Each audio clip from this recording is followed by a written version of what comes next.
همزه ونفثه ونفخه. بسم الله الرحمن الرحيم.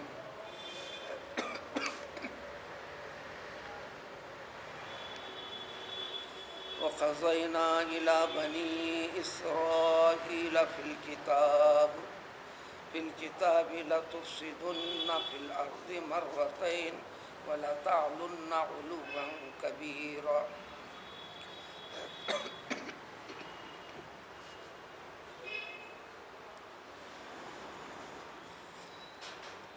اللہ تعالیٰ کی کتابوں میں جو تعداد میں روایتوں اور وضاحتوں کے مطابق 104 کتابیں کلام پاک کو شامل کر کے انسانوں کے لیے ابتدائے انسان سے یعنی پیغمبر نوح علیہ السلام کے زمانے سے آخر الزماں پیغمبر صلی اللہ علیہ وسلم کے زمانے تک 104 کتابیں نازل فرمائیں. اللہ تعالیٰ کی جتنی بھی کتابیں اللہ نے بھیجی تھیں وقتاً فوقتاً یہ تمام کی تمام کتابیں اللہ کا مقدس کلام پاک ہے. اور ذرا وضاحت سے جاننا چاہیں اللہ کا کلام اللہ تعالیٰ کا نور ہے. اللہ تعالیٰ نے اس نور کو ان الفاظ کی شکل میں ڈھال کر انسانوں تک انسانوں کی ہدایت کے لیے انسانوں کی رہنمائی کے لیے اللہ کی رحمت میں داخل کرنے کے لیے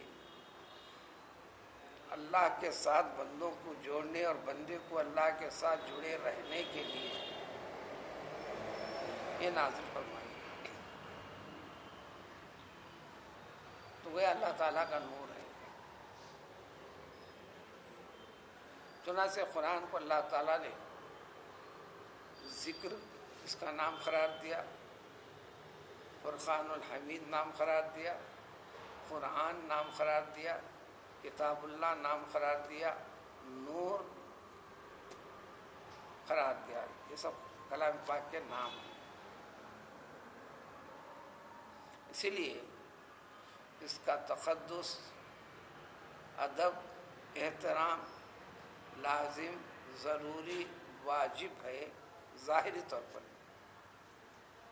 اصل مقصد اس کے ذریعے سے انسان کو ہدایت کے جتنے راستے بتانا تھا، ایمان کی حقیقت واضح کرنا تھا، بس اسی مقصد کے لیے ہے. یہ انتہائی رحمت خداوندی ہے جو اپنے بندوں کے ساتھ انتہائی درجے کی رحمت اور مہربانی کا تذکرہ سنانا ہے. صرف بندے کو یہ سمجھنا ہے یہ اللہ کا لطف و کرم ہے بندوں پر، اللہ کی مہربانی ہے. یہ یقین رکھ کر اس میں بتائے گئے طور طریقے کے ساتھ خود کو جوڑ دینا ہے تو اس دنیا کی زندگی کو بھی، اس کے ہر لمحے کو بھی رحمت سے، وسعت رزق سے جوڑ دیتے ہیں، مصیبتوں سے، آفتوں سے محفوظ رکھتے ہیں. جب جس قدر اس کی ناقدری کرے گا انسان، آج کی آیت میں اسی اصول کو، قاعدے کو بیان کیا جانے والا ہے. جب جب اللہ تعالیٰ کی مقدس کتابوں کی ناقدری کی انسانوں نے، پھر اللہ تعالیٰ نے خود اس دنیا میں یہ انتظامات فرمائے کہ مسلمانوں کے اوپر، مسلمانوں سے نفرت کرنے والے، دشمنی رکھنے والے، مخالفت کے اوپر کمر بستہ ہو جانے والے، دنیا کے ہر ذریعے کو اختیار کرنے والے، طاقت کی بنیاد پر، سیاست کی بنیاد پر، کثرت کی بنیاد پر، مال و دولت کی بنیاد پر، ہر طرف سے صرف نام کے کہلانے والے مسلمانوں کے اوپر ان کو مسلط کر دیا.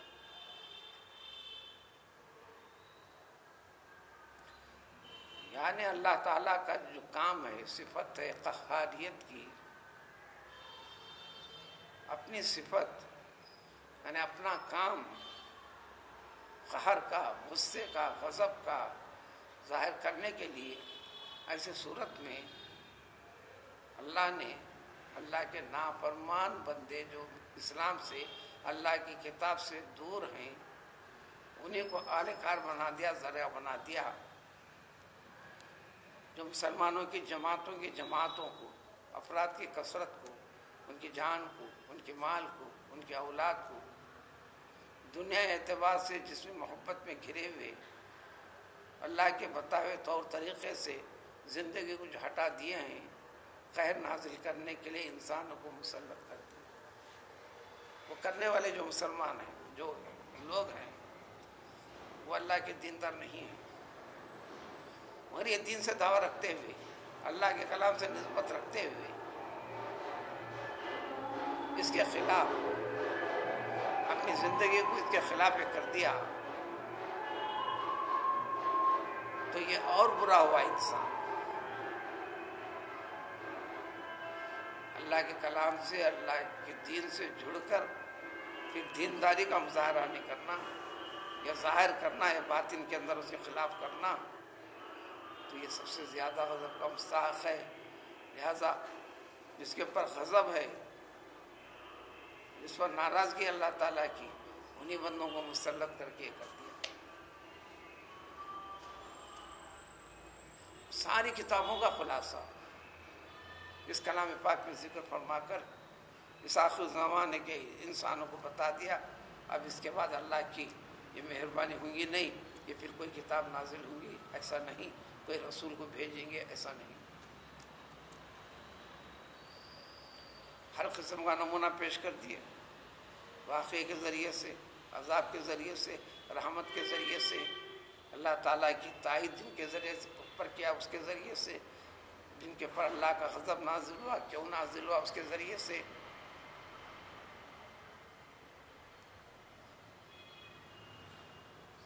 وَلَا تَجِدُوا لِسُنَّةِ اللَّهِ تَبْدِيلًا، یہ بھی فیصلہ دے کر مہر لگا دی، یہ اللہ تعالیٰ کا طریقہ کار ہے، قیامت تک بدلنے والا نہیں ہے۔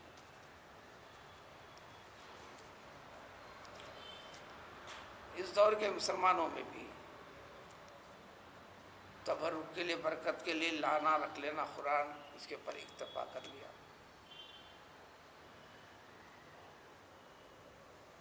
کبھی کبھار تھوڑی سی نظر ڈال دی، اس پہ اکتفا کر لیا۔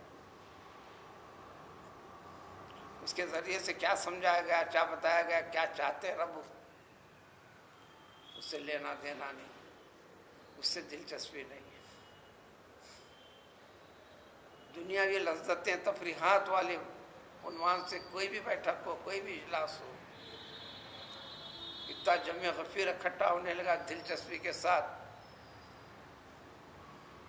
کہ کیے گئے انتظام کا مقام بھی ان کے لیے تنگ ہو جاتا، نشست گاہیں ختم ہو جاتی ہیں، بیٹھنے کے لیے جگہ نہیں رہتی۔ یہ عملی طور پر چل رہا ہے۔ کہیں کہیں اللہ کے ایسے بندے چھپے ہوئے ہیں جن کے طفیل میں اللہ تعالیٰ نے دنیا کو باقی رکھا ہے۔ یہ طریقہ خود نبی کریم صلی اللہ علیہ وسلم فرمایا، لولا رکعن ولا رزعن ولا رتعن لصب اللہ علیہم العذاب کذا و کذا و کذا۔ اللہ کے چند ایک بندے جو شب و روز اطاعت و فرمانبرداری میں، بارگاہ خدا بندی میں روتے گڑ گڑاتے ہوئے، عاجزی انکساری کے ذریعے سے اللہ کا خوف کا اظہار کرتے ہیں، ذکر کرتے ہیں، اطاعت و عبادت کرتے ہیں، بس ان ایک چند افراد کے طفیل میں۔ اور وہ چھوٹے چھوٹے شیرخوار بچے جو اپنے ماں کے سینے سے دودھ پیا کرتے ہیں، ان بچوں کی معصومیت کی وجہ سے طفیل میں، اور وہ معصوم جانور اپنی معصومیت میں انسانوں کی غذا بنے ہوئے انسان کے کام کیا رہے۔ اگر یہ تین چیزیں اگر نہ ہوتی تو پھر بھی کمی زیادتی کے ساتھ اس کائنات کو جو باقی رکھے ہیں وہ بھی باقی نہیں رکھتے۔ اور جب بھی یہ بات سمجھ میں، جب جب سدھرو گے، یہ نظام بھی بدلے گا۔ آج کی ان آیتوں میں، شاید اس پورا مفہوم ہو یا نہ ہو، آج کچھ تو کل کچھ ہو جائے گا انشاءاللہ۔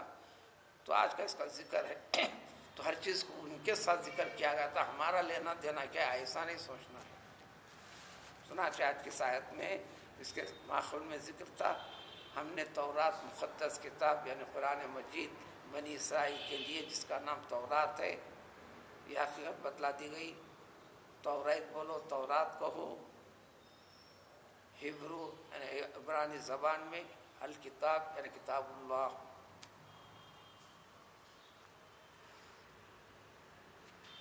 اس کا اکثر و بیشتر حصہ جس کا نام پاک میں ذکر کر دیا گیا، چنانچہ پچھلے آیتوں سے بھی اس کے اندر بھی انہیں تاکید کر دی گئی تھی، فلاں فلاں کر دی گئی تھی، مزید یہ بھی بتا دیا گیا تھا۔ اب اس کے ذریعے سے امت کو بتلا دیا جا رہا ہے کہ کیا ہوتا ہے، طریق خداوندی کیسا ہے۔ وَخَزَيْنَا إِلَىٰ بَنِي إِسْرَائِيلَ فِي الْكِتَابِ، اس کا تذکرہ اوپر ہوا، پھر مزید ذکر کرتے ہیں تورات ہم نے ان کے لیے جو نازل کی تھی، نصیحتیں کی تھی، طریق زندگی بتلا دیا تھا، اس سے ہٹ کا کوئی اور طریقہ اپنانا نہیں۔ اگر وہ اپنایا تو غیر اللہ کو اپنایا، تم نے غیر اللہ کو اختیار کیا۔ اپنے پیدا کرنے والے، پالنے والے، زندہ رکھنے والے کی پرواہ و فکر نہیں کی تم نے۔ تو اس تورات کتاب میں ہم نے یہ بھی فیصلہ سنا دیا تھا، غیب والی باتیں، وہ عالم الغیب والشہادہ، اللہ تعالیٰ کی ذات۔ کیا بنی اسرائیل کے لوگوں، یہودیوں، لَتُفْسِدُنَّ فِي الْأَرْضِ، تم اس زمین میں، تم اپنے ملک میں، ملک شام میں، بیت المقدس میں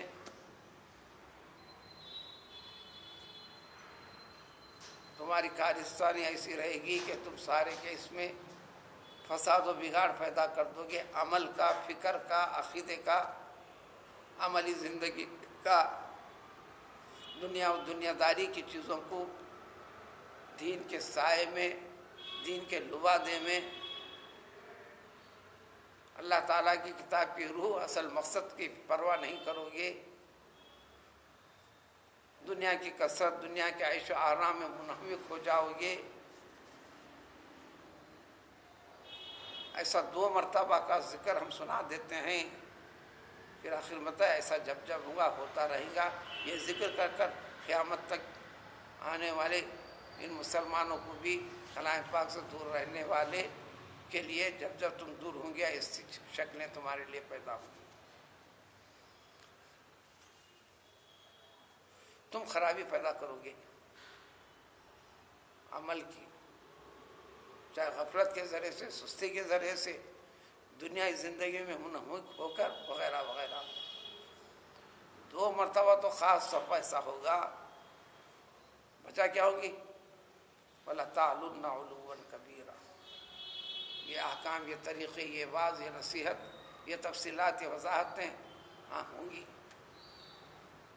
ہوں گی، رہنے دو، مجھے یہ کرنا ہے، سب کر رہے میں بھی کرنا ہے، سب آگے بڑھ رہے ہیں دنیا، مجھے آگے بڑھنا ہے، دنیا میں آگے بڑھنا منع نہیں ہے۔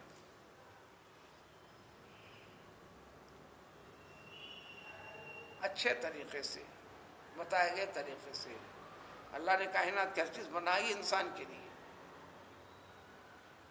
نمائش کے لیے نہیں رکھی، انسان کی منفعت کے لیے رکھی، ڈھنگ طریقہ سلیقہ بتایا، وہ ڈھنگ اور سلیقہ تو تمام کے لیے سلامتی کا باعث بنے، اللہ کو یاد کرنے کا ذریعہ بنے، اللہ کی نعمت کو نعمت سمجھے، آپس میں نفرت ختم ہو، بغض و کینہ نہ ہو، خط و غارت گیری نہ ہو، معاشرے کی خرابی، زناکاری، معاملات کی خرابی، سودی کاروبار جیسے، حق تلفی، کسی کا حق طلب کر ظلم و زیادتی، یہ ہونے نہ پائے، بلکہ اللہ کی مخلوق ضرورت کے لیے استعمال تمہارے لیے، ناحق ظلم و زیادتی جانوروں کے ساتھ بھی ہونے نہ پائے۔ گھر کے پالتو جانوروں پرندوں کے ساتھ بھی ہونے نہ پائے۔ دین اس کا نام ہے۔ تم کرو گے یہ ایسا کیوں ہوگا؟ اللہ کی مقدس کتاب کے بتائے طور طریقے سے ہٹ جاؤ گے۔ آج بھی مقررین فکر رکھنے والے ذکر کرتے کرتے کرتے وقتاً فوقتاً ان کی تقریر کا خلاصہ ایک ہی جملہ آتا ہے آخر میں، مسلمانوں کی پسماندگی، مسلمانوں کی پریشانی والی زندگی۔ ہم نے اپنے طریقے سے سوچا، جو بہت پہلے سوچنے کا تھا تو سوچا، جب بھی سوچو ایک ہی نتیجہ نکلے گا، اللہ تعالیٰ کے کلام پاک قرآن مجید اور اس کی حقانیت سے آج کا مسلمان دوری اختیار کر گیا ہے، جس کی وجہ سے یہ آ رہا ہے۔ صرف ایک آدھ جملے کے اندر یہ بات ہو جاتی ہے، اس کی حقیقت و تفصیل قرآن پیش کرتا ہے، اس کو عملی طور پر اس کی وضاحت دل کی گہرائیوں تک پہنچانا ہے، اور وہ پہنچنا ہے۔ چنانچہ اس میں سے ایک ایسا 2 مرتبہ ہوگا۔ مسلمان کی جو یہودی تھے اس وقت کیا کیے؟ نہ تمہارا بڑا رہا، نہ تمہارا چھوٹا رہا، نہ تمہارا مکان رہا، جس پر دعویٰ عبادت گاہ ہے نہ وہ رہی۔ بیت المقدس کو بھی جلا کر خاکستر کر دیا گیا، مقدس کتاب تورات کو بھی جلا دیا گیا۔ دین کو نہ اپنانے والے، جس کو تم کافر کہتے ہو، مشرک کہتے ہو، مخالف کہتے ہو، وہ آباد ہو گئے، قابض ہو گئے۔ برسوں، 20 برسوں قابض بھی رہے۔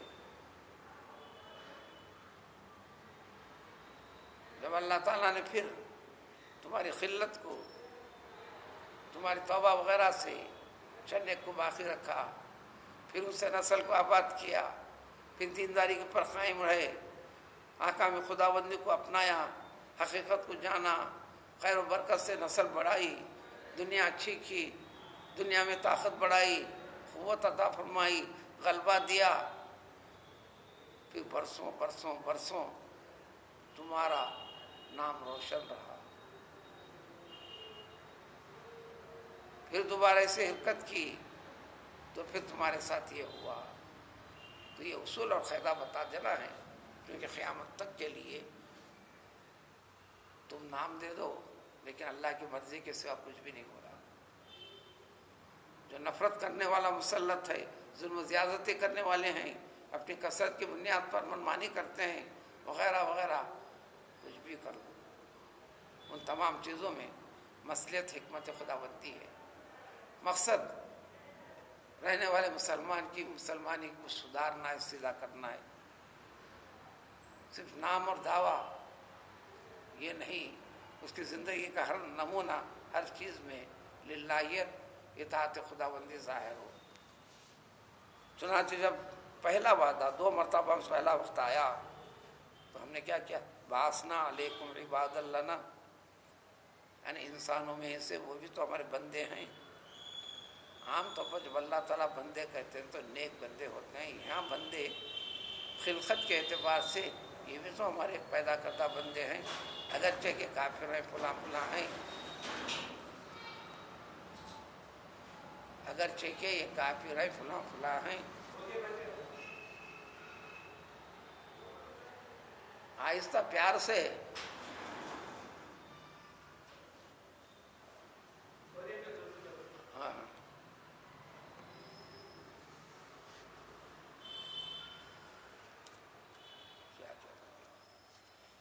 تو اللہ تعالیٰ نے صفت قہاریت کو ظاہر کرنے کے لیے جن پر قہر ہونے والا ہے بندوں پر، انہیں کو ذریعہ بنا دیا ان کی سرکوبی کے لیے۔ تو ایسے بندوں کو ہم نے بھیج دیا، مسلط کر دیا ان کے اوپر۔ کیسے تھے انسان؟ طاقت کے اعتبار سے بڑے مضبوط تھے۔ آج بھی دنیا کی طاقتیں مخالفت اسلام، اسلام کے وجود کے لیے دنیا اعتبار سے طاقت کے ساتھ طاقتور بنتے چل رہے، استعداد و تیاری روزمرہ مشاہدہ بھی کراتے رہتے ہیں، ہم کتنے قوی ہیں، ہماری فوج کتنے قوی ہے، ہم فلاں فلاں ہیں، کوئی نظر اٹھا نہیں سکتا۔ اس قسم کے انسانوں کی کیا جب یہ آئے کیا کرے، فجاسو خلال الدیار، تمہارے گھر گھر کے اندر گھسے، تلاشی کا نام لے کر، فلاں کا نام لے کر، تم گھروں میں بند ہیں تو جانے دو، نہیں چھوڑے، تمہارے ساتھ یہ برتاؤ کیے، یعنی یہ بھی اللہ کی مرضی سے ہوا اور ایسا ہوتا رہے گا قیامت تک کے لیے، کیونکہ سب ذکر کرنے کے بعد آیا وَإِنْ عُدْتُمْ فَعُدْنَا، جب پھر ایسا ہوگا تو پھر ایسی چوگا، پھر ایسی چوگا، پھر ایسی چوگا، یہ ذکر کر کر خلاصہ اس امت کے لوگوں کو بتانا ہے۔ اگلے 2 آیتوں میں بتائے گا وَكَانَ وَعْدًا مَفْعُولًا، اللہ کا وعدہ تھا تو پورا ہو کر رہے گا، چنانچہ ہو کر رہا۔ پھر عقل ٹھکانے آئی، اس میں برسوں برسوں برسوں برسوں برسوں چلے، ہم ترجمے میں فوراً منٹوں میں بھاگ رہے ہیں۔ پھر اس کے بعد اللہ تعالیٰ نے یعنی عقل سمجھ میں آ گئی، ٹھکانے لگ گئی، تو تمہاری پرانی حالت کو ہم نے دوبارہ یہ کیا۔ اب پورا واقعہ تو نہیں، واقعات مختلف نمونوں میں 20 صفحات پر تفصیل ہے، کون تھا، کیا تھا، کیسا ہوا، کس ملک سے آیا، وہ کون حکمران تھا، وہ حکمران کس مزاج کا تھا، وہ قوم کیسے تھی، تمہیں داخل کیسا ہوا، تمہارا انجام کیسا کیا، کس کو قتل کیا، کس کو اہانت کیا، کس کو جلایا، کس کو توڑا، یہ تفصیلات ہیں۔ وہ بغیر تفصیلات کے ذکر کے بغیر جب اتنا سب کچھ ہوا تو یہ ساری کی ساری چیزیں واقعات ہونا ہی پڑتا ہے۔ مملکتی اعتبار سے مسلط کر دیا گیا، جب ایسا مسلط کیا جاتا ہے تو مملکت کی طاقت جو فوجی شکل میں ہوتی ہے وہ سب کی سب جھونک دی جاتی ہے اور تم کو ہتھیار سے خالی کر دیا جاتا ہے۔ تمہاری سنوائی نہ عدالت میں چل نہیں سکتی، اگر چلی ہوئی تو خلاف میں پڑتی ہے، وغیرہ وغیرہ۔ پھر دوبارہ ہم نے تمہاری حالت کو لوٹا کر تمہاری مدد فرمائی، حالت اچھی کی، مال کی کثرت ہوئی، یعنی غربت کا خاتمہ ہوا، خوشحالی کی کیفیت بدلے۔ جب آرام اور مستی ہوئی تو شادی بیاہ والے معاملات میں لگے رہے، ہم نے اولاد بھی بڑھاتے چلے گئے، عدد یعنی تعداد بھی تمہاری بڑھا دی، وجعلناکم، یہاں تک کیا کہ دنیا کے اندر تمہاری آبادی اس وقت کے لحاظ سے عددی اعتبار سے بہت بہت زیادہ کر دیا۔ تو ایک قسم کا غلبہ تم کو کثرت آبادی کی وجہ سے بھی ہوا۔ ان احسنتم احسنتم، پھر اصول بتا دے، تم اچھائی کے ساتھ رہو تو اللہ تعالیٰ اچھا معاملہ تمہاری زندگی کے ہر پہلو میں کرے گا، یہ تمہارے لیے بہتر ہوگا۔ وَإِنْ أَسَأْتُمْ، اگر ایسا برا کرو گے تو رب کے ساتھ کرو گے، رب کے احکام کے ساتھ کرو گے، رب کے بتائے ہوئے اور دی گئی نعمت زندگی اور تمام طریقوں کے ساتھ برا معاملہ کرو گے تو انجام ایک جھلک ہوں گی دنیا کے لحاظ سے، تمہارے ساتھ ایسا ہوگا۔ پھر اس کے بعد تفصیل ہے، پھر دوسری شکل ہے، یہ پہلی مرتبہ ہوا، پھر اس کے بعد دوبارہ یہ مصیبت کیسے لائے، جس کے اندر 20 سال کے بعد بلکہ صدیوں کے بعد تو پھر یہ کیفیت جب جب دور ہوں گی ہوتے جائے گا، اس کی تفصیل آگے۔ سبحان اللہ۔